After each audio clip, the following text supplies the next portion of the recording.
Well, hello, my name's Chris Tarry. My background is a sell-side analyst in the City of London looking at aerospace and aviation and airlines. And for the last almost 20 years, I've been a consultant and advisor to governments, airlines, airports, anything to do with the economics and business of aviation. And today I'm joined by Lloyd Cromwell Griffiths, and I've known Lloyd for close to 30 years, I think, from when he was at BA. And I'll let Lloyd tell you more about his background, not only at BA, where he was head of flight operations, but since then. And what we thought we'd do is have a chat about what's been going on in the industry, what we see going on now, and some of the issues and challenges that are arising for management, and not just, being able to accommodate the demand, which has come back very rapidly, but some of the issues more on the supply side, which have been very evident amongst some airlines and across the whole aviation, if you like, ecosystem or infrastructure, whatever you want to call it, with shortage of the labor as people have left the industry. So I'll hand over to Lloyd to say a few words about him, and then we'll sort of kick off with talking about what's going on at the moment. Well, thanks, Chris. Having spent so long on the operational side, on the flying side, I was glad after I left BA to have an opportunity to work on the supply side a bit more, particularly on the training side, where I joined Oxford Aviation and we had business in Australia and Scandinavia and elsewhere, and sold to CAE. And then I joined another business called Airline Services Limited, where we had the biggest de-icing operation in the UK, and really saw the ramp and the fact that aviation relies entirely on the ramp working. The pilots and the cabin crew are the glamorous bit that you see it in the aeroplane. But behind that all, if one thing goes wrong on the ramp, then the aircraft doesn't leave on time. And that's a harsh lessons for airline to learn. And you see it now with airlines coming back, having laid off, furloughed a huge number of staff. Pilots are coming back pretty smoothly. Cabin crew are coming back pretty smoothly because there have been years and years of investment in the training of those people. On the ramp, not so smoothly. I think that's absolutely right. And I think a colleague of mine made a calculation that at the peak of the pandemic, probably 600,000 people had left the industry or been furloughed or made redundant. But what's very clear is a lot of those have not come back. If you're on the ramp, and let's say in the Northern Hemisphere on a cold winter's day where it's raining and you're up at 5 a.m. to get the aeroplane away, and somebody says, well, come and work for Amazon, come and work for Tesco, Waitrose, whoever else, a delivery driver. You're in a warmer environment, you've got greater control over your hours, there's no split shifts. And what is very clear, if you look at the job advertisements at the moment, there are literally hundreds. You go to one that say ramp agent required, and you click on the vacancy and it say more than 10 vacancies. And then you look to how much it's paying. And some of these are not much more than minimum wage. And I think the two main issues, one is an inflationary issue, and that's going to have to mean that wages have to go up to attract people anyway. And the second one is training. And given the background of that nobody can start training unless they have their security clearance to go airside, it sort of concentrates it and reinforces the need for sort of rapid, efficient and effective training once the person gets approval for their airside pass. And I think, you made the point, if you take a flight, you look at all the component parts of it. You check your bag in. There's a shortage of loaders at the moment, and their stories are legion of where airlines have got a return back to, in particular, and we don't want to keep it UK-centric, but in the UK, and the airline said, we'll deliver your bag to you in 2 to 4 days. So they leave the airport, and there's an additional cost for the airline of delivering these bags back to that. One thing I think is very clear, as you said, demand has recovered.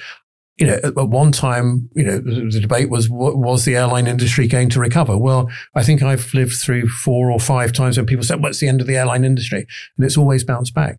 My view is that what we've seen is nothing to change our desire to travel. It's still there. It's just been prevented from doing it. There are other factors that come in. We'll maybe talk about them later, about the environment and sort of not flight shaming. People saying, well, why do we have to fly there, or should we fly there? So demand's back. Airlines have responded. The focus is getting airplanes back in the air. But as you say, it's these gaps of available labour to make the system work. Yes, I think on the supply side, though, the airlines have always tended to neglect the ramp. And it's hard to get the message across just what a difficult area the ramp is to work on and how critical it is to work there.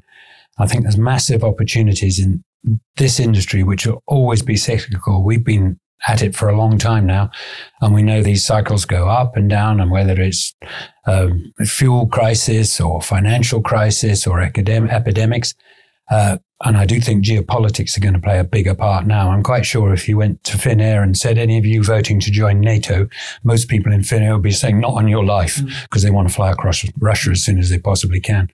And so those factors are going to mean the industry will always be cyclical.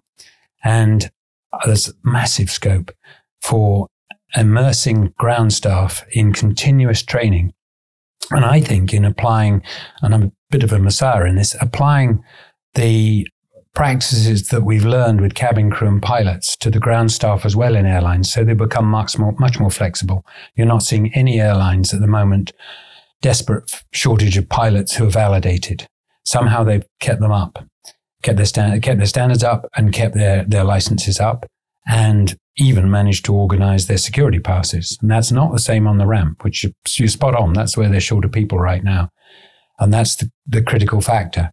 But if we could get more interactive training, more simulated training at home that the ground staff could do as well, a dispatcher is a good example. The dispatcher on a ramp is constantly being distracted by people pulling him this way and that way, movement on the ramp, dark, cold, wet, rainy mornings, trying to coordinate the departure. Very, very difficult job.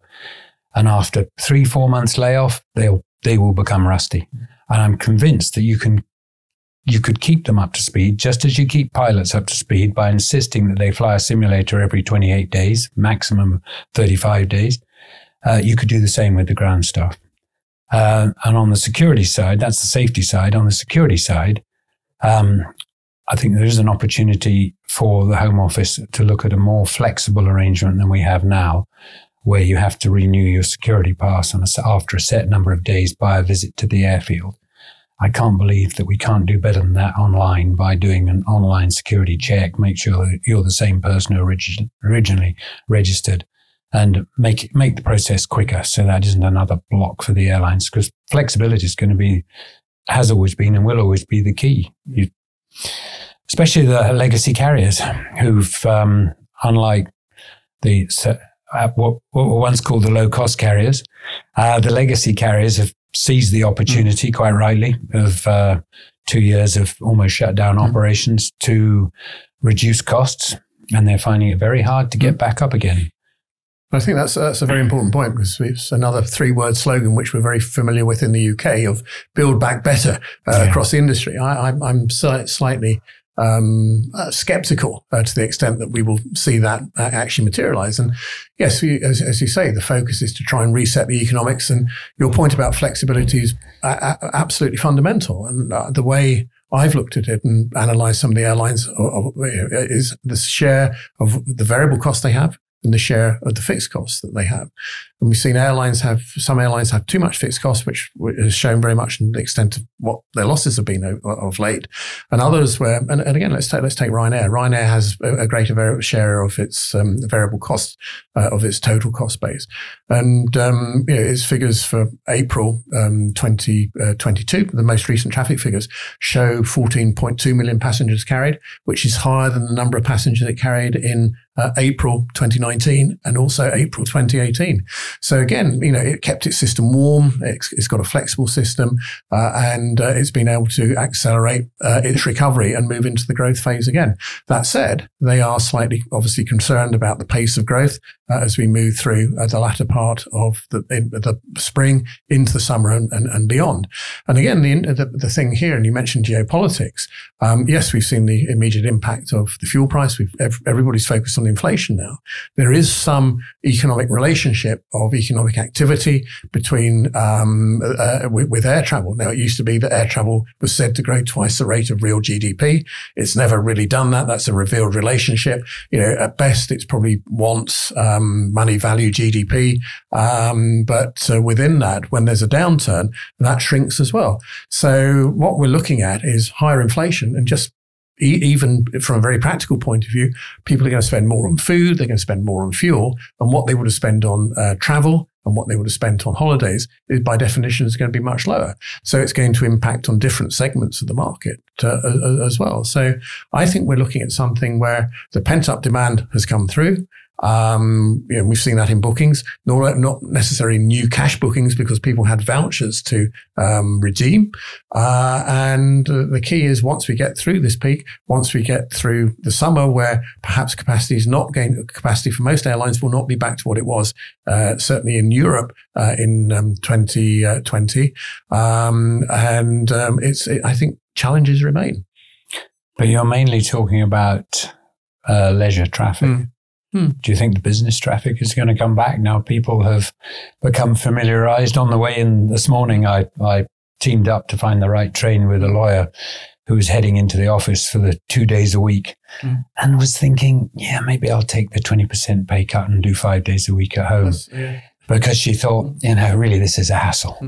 And are people going to travel again? Because I remember years and years ago in BA looking at a company that was very, very similar to Zoom in California and thinking, wow, if this form of communication became really popular among business people, it would not do our business travel any good at all. Eventually, it was so illogical to go and invest in something that was going to eat our own traffic that we didn't do it. No. But it was an interesting strategic thought that you might do that. And here we are nearly 20 years later, and it's actually happened. That was post 9/11 when we thought people weren't going to fly again. But now here we are. People have now got in the habit of Zooming and teaming. And is it going to bite a big chunk out?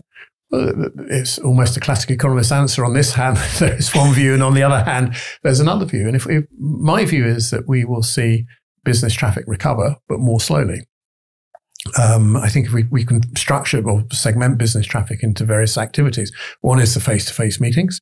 And yes, okay, Zoom has taken over and people will meet face-to-face by Zoom. But I've got a very simple view. If you are worried that a client of yours is going to be lost to a competitor, you will be on that airplane and go and see them.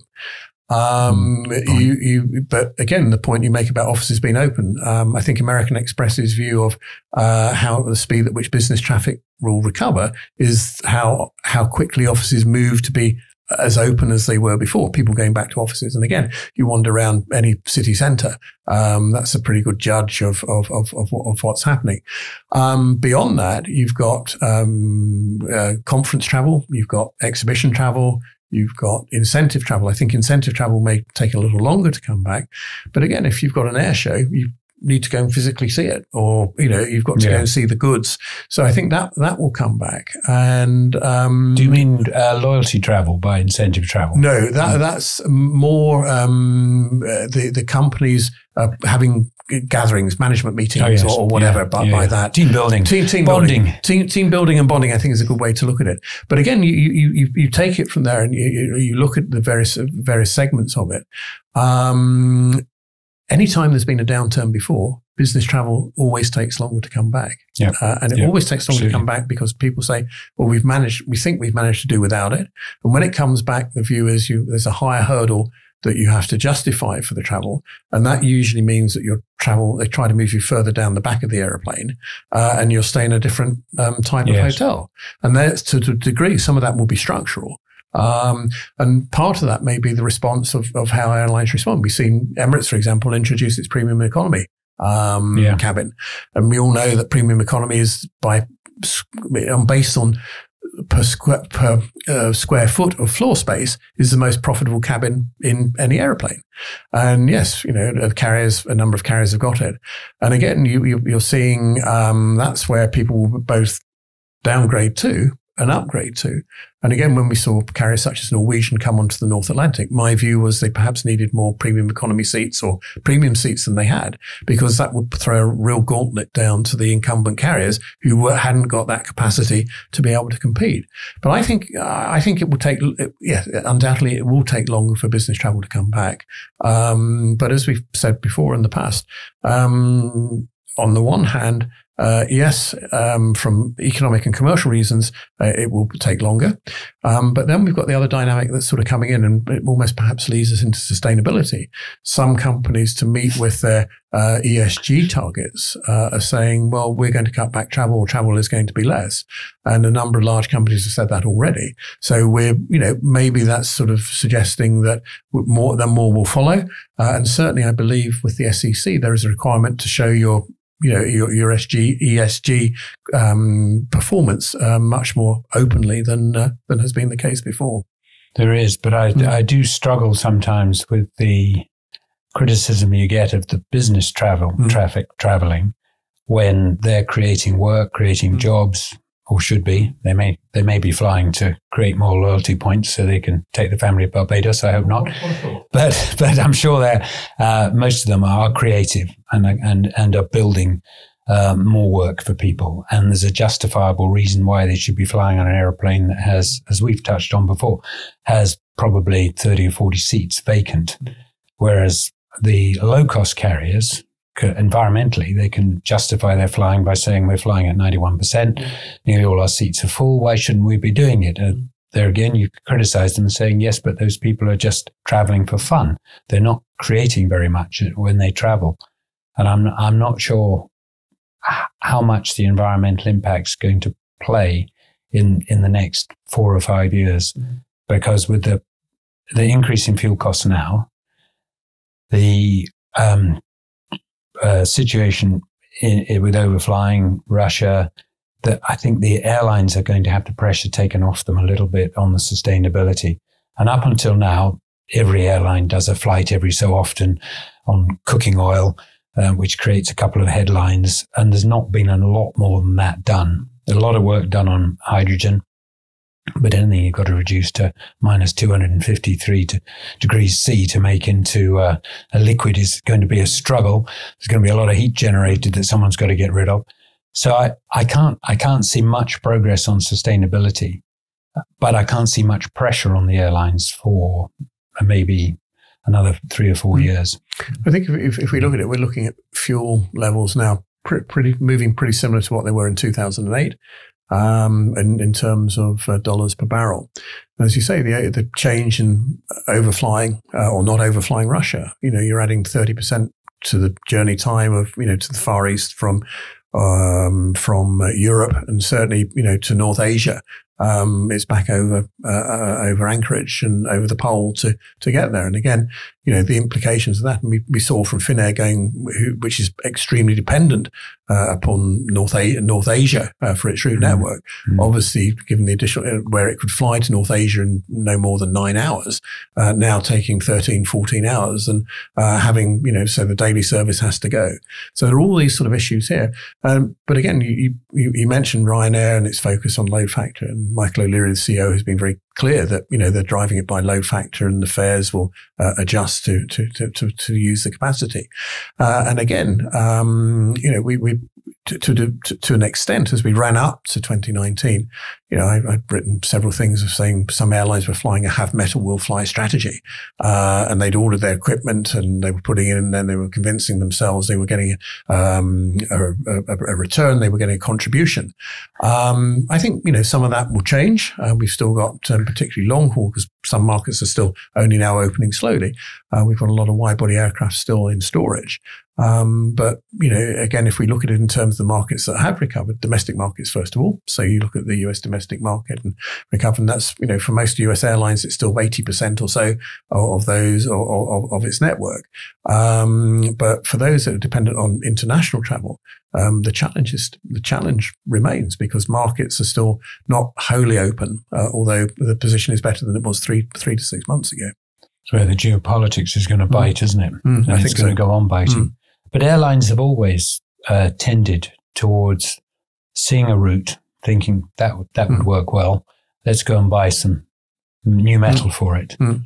And it's not the way to go, is it? It's not the way it's worked. It's very, we could name, it would be invidious to name a number of airlines that are no longer with us who went down that route, particularly regional carriers who expanded hugely into jet traffic and just didn't have the business for it and couldn't charge the price to make it work. Absolutely. It's almost like you sort of stick in your niche and hope the niche is big enough. And, there's ups and, positives and negatives with niches. But I think you're absolutely right. And I sort of debated at times the role of the sort of fleet planner. And you always put it as a have metal will fly, don't you? Yeah. And you're taking, as the planner, you're taking a view that you hope given the lead time to get an airplane, you hope that the environment that you're forecasting is broadly similar to that when that airplane is delivered. And given, as you mentioned before, cycles, geopolitical events, what I sort of lump together as event-related disturbance, it's often not. We can take a view has the airline industry ever had a steady state period? Well, it might have been from 2009 up to about 2019. But even then, you look at it, and after the great financial crisis, it took 8 years for the number of flights in Europe to recover to what they were in 2007, 2008 before the crisis. So, and again, you had a structural shift within the short haul market where, and I don't like putting airlines in boxes, although you used the term earlier, the low-cost carriers. It was the low-cost carriers who had the agility, I think, on the one hand, but also the capacity to take the growth and take greater market share. So they did. You talk about the 2009 to 2019. I'm very conscious that I left the large national carrier just before that time, and it's by far the most stable period in my 50-odd years in aviation.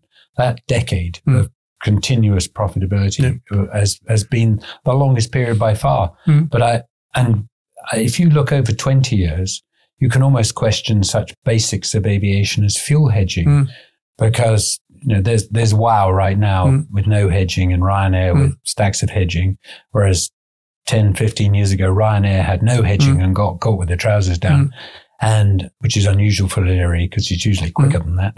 But in the long run, has it made any difference? Because hedging is always going to work its way through in 18 months, it's always a debate. I can remember having it with a CFO of an airline many, many years ago, and he asked me to look at it for them. And, over a period, it's what's hedging doing? Hedging is giving you certainty on your input price. And that's it. But, the vagaries of the market, are you taking a bet on the market? Are you taking effectively shareholders' money and saying, I can do better than they can, and I'm going to take a bet on the market, it's going to go? Really, it is about certainty of the input price. And sometimes you get it right, sometimes you'll get it wrong. But you're right. If you hedge when the price is low and the price is going up, well, when your hedging runs out, if the price is still high, you're going to be affected by it. There are other examples. For example, when Southwest had the capacity to do a lot of hedging when fuel was low, and it gave it a significant competitive advantage because it had the balance sheet strength and financial strength to do it. But it unwinds. Where we feel, for many years we've all tried to forecast what's going to happen to fuel. Now we've seen the geopolitical impact on it. Plus, it was inevitable that fuel was going to rise as we moved away from the trough of the pandemic, as businesses started to function again and demand went up. But it's almost the unpredictability of it. Yes, we've seen people talk about surcharges coming back on. If you look at surcharge, there's technically fuel surcharge. They're airline administered costs on your ticket already. And I think for an economy ticket from London to New York, it's about 200, it's 70 or so pounds. And for a business class ticket, it's 200 to 400 pounds. But it's, whether that's a fuel surcharge or what, I'm not sure, but it is an airline administered charge. It's shown as in in the breakdown of your ticket. But almost everything we've talked about in the last 10 minutes has been about costs that the airline can't control. They come and hit you between the eyes unexpectedly. Fuel price goes up, terrorism incident, volcano blows up. Heaven help us if we have a strategic nuclear, tactical nuclear explosion somewhere in Eastern Europe, because for sure there will be chaos in aviation as to where we can fly, given the fallout. And one thing I think the airlines can help themselves with, and they would have to follow Ryanair in this, where you have quite a lot of a big community now of relatively happy people who initially were earning less and working harder than other people in aviation. And I think where the airlines can help themselves now, especially the legacy carriers, is their training. I think they can really do some bottom-up thinking on this and try and make their staff more flexible, doing more roles with more training, keep them up to speed more, and be prepared to furlough people more and bring them back and take them away. A bit like businesses in London. I've got people working from home 3 days a week, 5 days a week, 4 days a week. Yeah, I think there's scope for people to take cost out of their business by training the people better. So you've got far fewer staff, and I mean far fewer, 20, 30% fewer, who are far better trained and able to do the job better. Do you really need for every aircraft turnaround somebody supervising the loading, who himself is being supervised by a dispatcher, who himself is being signed off by a captain of the aeroplane? Is it necessary? And there's a ramp superintendent looking after the people who are cleaning the aircraft. There's too much duplication because staff are only trained to do one role. And after 28 days or so, they will fall out of recency and can't do it anymore. And I think there's room to improve on that. And so, as you say, multitasking, which we see in other industries. And what's prevented that from happening in aviation, do you think? The relative costs of the pilots have ensured that airlines have always made sure that their downtime is minimized. So when I started, it was 6 weeks on a VC-8, chalk and talk to find out how the aircraft worked before you even got near a simulator. Now it's 10 days for an A380.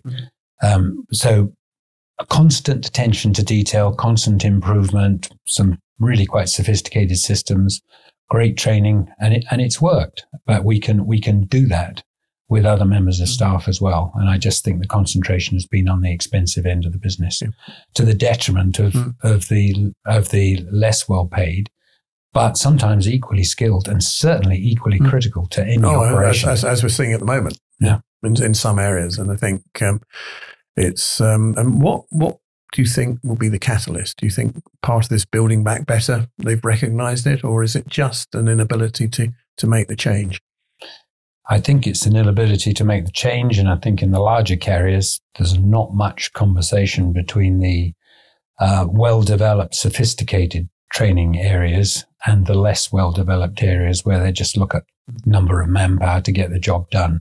And very rarely do you see them thinking about how to get it done better, which I have seen in, I was with Comair and Kulula in South Africa, which is Comair were the mother of Kulula, the low-cost carrier. And they were constantly learning. They were constantly relearning. Yes, they were looking over their shoulder at Ryanair and Southwest, but they were learning as they went along. And then they were introducing the habits of Kulula into Comair, because why wouldn't you if they're doing the job really efficiently? And one man and one woman are duplicating 3 or 4 roles? That's fine. Let's do that in the big airline as well as the small one. And I think there's scope to do that. And you see that. Years ago, I was in around the Scottish part of BA, and we introduced a number of turboprops and grew the business hugely, and then went into Berlin. And when we and the great late Lord King came along and took one look at the business and said, "This is losing money hand over fist, close it," which is a bit of a shock. So the team up there came up with their own ideas about how we could run the business. And one of them was that the pilots would do the load sheets, load the aeroplane, drive the trucks and check the passengers in, which is exactly what we did. And it worked. And, you know, it made sure we went on time every time, because there was no communication between the people on the ground and the pilot, because the pilot was the person on the ground. And the system worked. And it's a small example, but I'm absolutely certain there's scope for that. And do you think, to what extent do you think, to passenger point of view, yes, you go through the airport and you're making a journey and you get onto an aeroplane. To what extent do you think there needs to be closer cooperation between airlines and airports? And then the other members of the infrastructure, because they say you've got a lot of outsourcing, and it may be a service level agreement that's in place, and you say, well, it's got to be up to this standard, and the airplane's got to be turned around in this time. But as you say, the ramp, as you know, and I watch out of my windows, can be a very dangerous and very difficult place to operate in. So what are the necessary conditions, which we might have had already, which are a pandemic, losing lots of money, to start with, not with a total blank sheet of paper, but almost a blank sheet of paper to make these changes. So if these changes aren't being made now, as the industry recovers and people say, well, we've just got to get airplanes back in the air and we've got to overcome this and we're throwing money at it. Do you think the opportunity has passed? I'm disappointed that we didn't see more innovation started, not 2 years ago, but 18 months ago. People should have been starting to think about how do we get back in the air and how can we improve training, what an opportunity this is. Because the especially in the UK, where the airports are extraordinarily expensive, particularly Heathrow, we can't carry on with fewer passengers, fewer flights. The costs are going to go up and it's an ever decreasing circle. The ground staff particularly, that is the area I would focus on if I was in the training field now. And I would start with the dispatchers, work my way through the various teams on the ramp. It's very hard, and having sat at the pointy bit of the aeroplane above it all and looked around, it's very hard to tell an ab initio pilot or an ab initio person who's about to go and empty the toilets on the aeroplane, because they're both walking around the aeroplane in the same area, to describe what it's like at 6:30 on a wet, dark, cold morning in December. It is absolute organized chaos. Machinery, heavy machinery running around all over the place, jet engines running all the time, very noisy, everybody with ear defenders, very dark, very slippy, often fuel spills. Lots of trucks, lots of movement, people reversing all the time. This is a hostile environment. And the shock when people go into that, whether they're the loader or they're the new co-pilot on an aeroplane, I would treat them both the same. I would try and develop a training system that completely immersed them and made them interact with the system, to show them that when they come out of the simulator, if they're a pilot, or when they come out of the classroom, if they're a dispatcher, they will, when they get onto the ramp, they'll understand that nice, calm world of the simulator and calm world of the classroom has gone. Yeah. It is now not a controlled environment. There's constantly somebody coming up to you. You're trying to do a smooth departure to get a pushback at 20 past the hour, and you've timed that nicely. You've had a 15-minute briefing. You've got in on your bus. You climbed onto the aeroplane. Then the co-pilot is asked to walk around the aeroplane on this vast, empty piece of heathland somewhere in southwest London. And it's a lonely, cold place. What's he looking at? Well, this vast, great A380. What's he trying to view? And that is could all be done. Could all be done without having to go delegated, could it? Yeah, because most people do one ramp walk around when they've got their airport pass, of course, beforehand to familiarize themselves. But you could do it consistently, I think, with modern technology. You can make it much more realistic, and you could even have interactive vision where the guy doing the walk around, or the captain in the seat trying to get the departure and trying to load the route to Singapore, wherever he's going, somebody comes up and taps him on the shoulder and says, we're short 50 crew meal or 50 meals to the passengers. And you've diverted his attention. And you've diverted his attention and distractions, because safety-wise, that is the way to protect yourself, is to make sure you keep the flow going, whatever the interruptions are, because you are going to get interruption. But you look at the history of aircraft incidents, not accidents particularly, but aircraft incidents, and most of the embarrassing incidents take place because somebody was distracted at some point. And training at the moment doesn't factor in these distractions. I don't think it shows the distractions. It shows the smooth process that you have. And I have never sat training a co-pilot in a cockpit or sitting checking people in front of me, two pilots, and ever on the ground before departure. And I've never seen a new co-pilot ever keep up. The shock of the ramp is too much, and that's just the same for the dispatcher, the loader, the cleaner. They're all in the same boat. It's very difficult. But against the background where the ultimate focus is to get away on time. Yes, with the pressure and the implications that has. Yeah, it's huge. And I think there's massive scope for training there. One of the advantages that Ryanair, for instance, have is because they turn around so fast, under half an hour frequently, they're doing more turnarounds. They're more practiced. They're good at it. You get better at it. And quite often, turnaround is determined by how much fuel they need to put into the airplane. So, it is. But once we've got our hydrogen fuel cells, that won't be an issue for us. Or electric airplanes. Well, that might take a lot of charging, yes. I'm back in Loganair to go first on that. I was on the board of Loganair, and so I'm a huge supporter of their efforts. And its network suits it as well, doesn't it, for electric airplanes? I think the Islander and Cranfield are working on the Islander now, and I think they're the closest to having a really practical means of propulsion that won't be so heavy that the aircraft can't actually get because that's what we think about. And as a plane flies a long flight, it loses fuel and gets lighter as it goes. But if you have this constant weight of it's not going to happen. But no battery. I mean, hydrogen cells can produce up to 1,000 watts a kilo plus.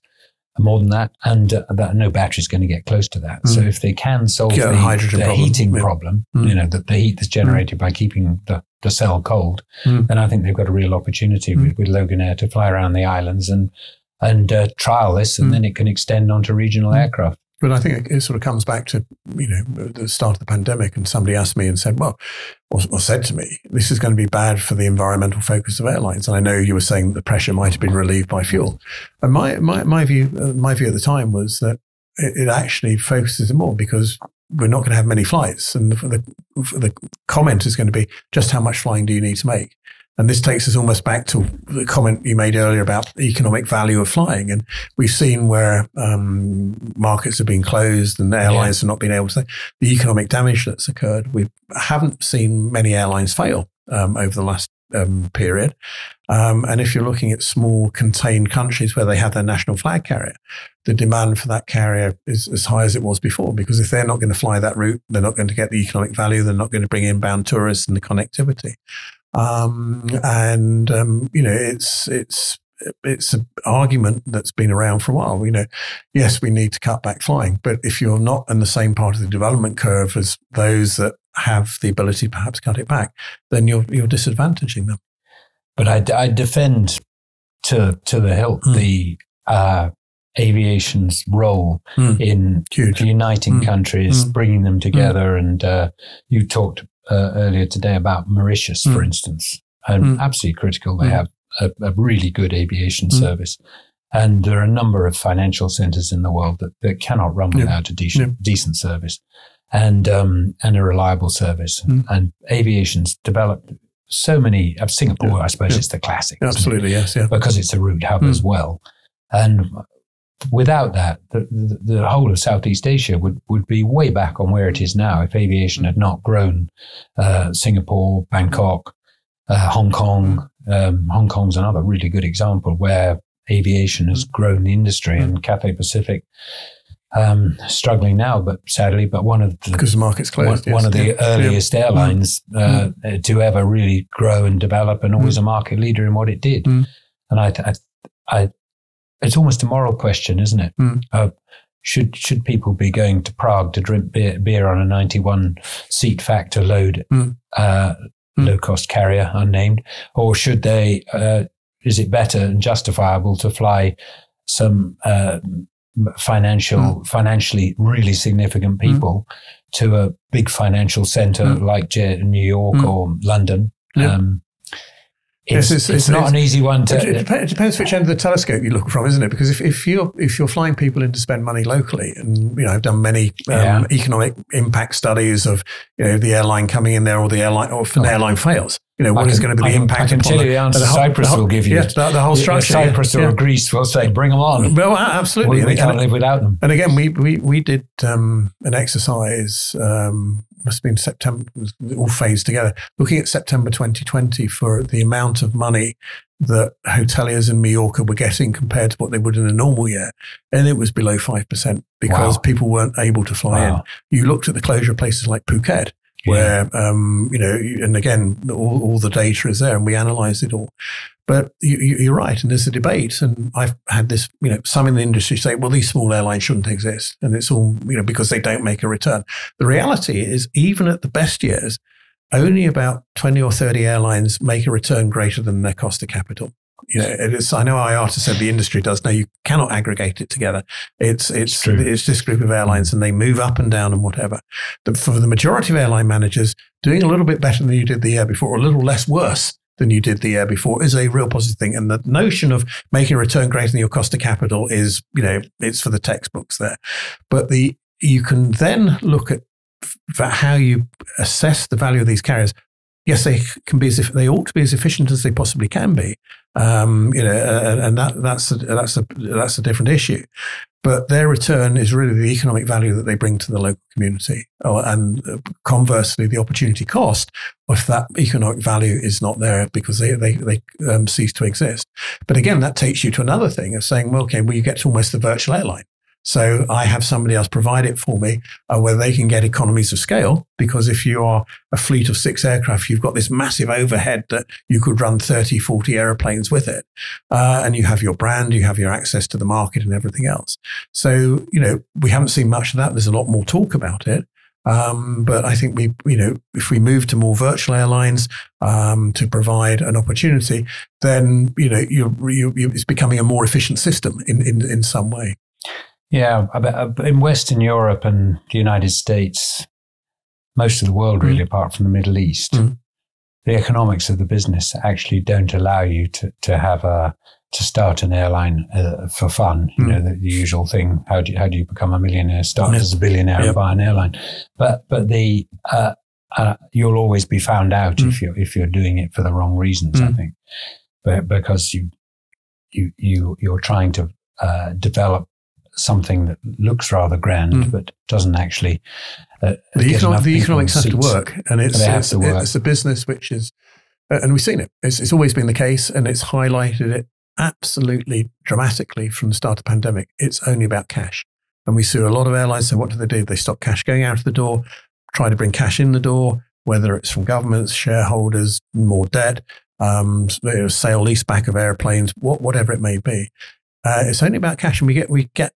On the one hand, we have to have, and everybody talks about low cost, you have to have the lowest appropriate cost for your business. It's not just about a race to the bottom in what you offer on the product side, because people will pay more for a better quality service. Yeah, they will. Yeah. And what we have at times is a fixation of just having a race to the bottom and what's being offered qualitatively. And again, you look at some airlines who've continued to invest over the downturn in new product, and they come back stronger. Over the last two years or so, we've seen the impact of the pandemic, yet another external event impacting upon the industry. I think we're now moving through the recovery and in some areas moving into the growth phase again. Against that background, what would you see as the 2 or 3 most important things that management should focus on if they're not already focused on it? Well, I'm going to cheat because I learned the lesson from one of the great aviation leaders, Lord Marshall, in BA, and I joined a nationalised carrier where the passenger was a bit of a nuisance, really. You get on an aeroplane in the morning and the cabin crew would say, "Oh my goodness, we're full. Isn't that ghastly?" And that's not the attitude in the Ryanair of today. That is good news. Your salary is secure. And when we were privatized, I think Lord Marshall realized that we were never going to be successful with that attitude. And we had to realize that the passenger came first, and we're a customer facing business from initial check-in right the way through. Although everything's electronic now, you're still seeing a lot of people, and you'll always see cabin crew on the aeroplane, and you'll always have the pilots talking to you on the aeroplane. And Colin Marshall invested vast amounts of money, which we did not have, I'm sure, in putting over 50,000 people through a Putting People First course, which, funny enough, we did again some years later after yet another crisis in the aviation business. And I would invest in training is the answer to your question. The answer is 1, 2, and 3. I would invest in more training, and I'd look very carefully at not just investing in the high value employees. I would look at investing in some of the lower values employees, because one of the best things that happened in the 80s before British Airways was privatized, I'm sorry to hark back on a personal experience, was that when we sat around tables, we would have somebody off the ramp, a pilot, a cabin crew member, an engineer, a check-in agent, somebody from the office. We were all together and treated equally. And that made a massive difference. Everybody felt, I'm actually, the company values me. I'm being looked after for these three days in a hotel. This is a serious commitment by a business. And I think this is a time for a reset. I have to say, I'm very sad that it hasn't happened already, because I think there's been an opportunity not yet missed, but nearly. And there's a chance for a reset here, because once people get on side, start recognizing that passengers sitting on their seats is the only secure future for them, then they will really, really start working together and be multitasking and make the company cost effective, which is the only secure way to a future in a business. Lloyd, thank you very much indeed for sharing your experience with us today. I've enjoyed the chat, and those who know us know that we can chat for hours. Why don't we get together in 3 or 4 months' time and review what has gone on over the period from now until then and see what changes. I think we'll be further into the recovery and into the growth phase. But for the moment, thanks to you, Lloyd, and thanks to Verti for hosting this podcast. And for those of you who look at it, I hope you find it of interest. If it is, please let us know. Or if there are any other areas you think that we should cover, please let us know that too. Thank you very much indeed.